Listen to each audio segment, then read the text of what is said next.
Hi, Mike King here. We've had an exciting week this week at Volunteers of America. Lots of activity, both on regional terms, if you will, meeting together in person, along with LeadingAge for their Leadership Summit here in DC. But also we've got active things getting ready for our own national conference, our first in-person national conference in a couple of years coming up in June. So stay tuned for that. One more reminder that we're bringing back the VOA Shark Tank experience, if you will, at the national conference. This is always fun, number one, but it's also exciting because we hear new ideas and you also make a little money on it. So $15,000 first prize to the winner of the Shark Tank experience and $5,000 to the next two runners up. So it's an opportunity for all. The deadline for applications for this is April 15th. So you've still got plenty of time to do this.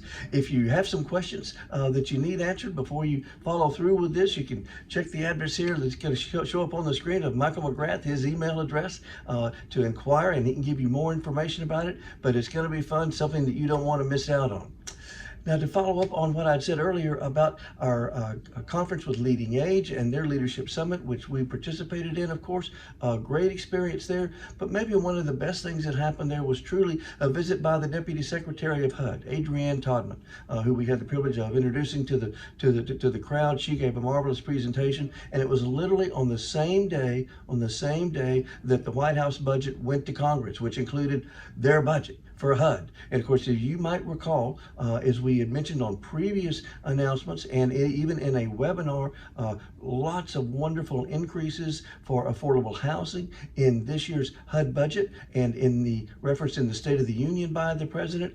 We had a wonderful webinar done on this by Norma Cram just recently. Well, sometimes there's differences that happen between the time of a State of the Union and the time it goes to Congress. Right now, as we speak, literally, people are combing through this budget. These are voluminous documents to sort of do an analysis. Next week, I'll go into more detail as to what made it to the final budget that was submitted to Congress. But in the meantime, we just need to reflect on the fact that, we've been working for years to advocate for more affordable housing because there's a dramatic shortage of it throughout the United States. Dramatic shortage. At the very time when we have the most folks needing affordable housing, we were having shortages and have been having shortages. So this is a golden opportunity. We cannot let this opportunity slide by.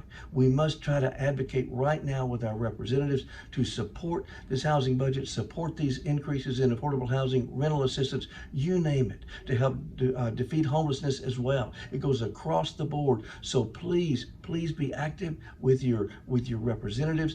And next week we'll have even more information about what's made it into the budget and the specific areas, but you can also reference the documents that we sent out from our public policy department, who's done a fantastic job.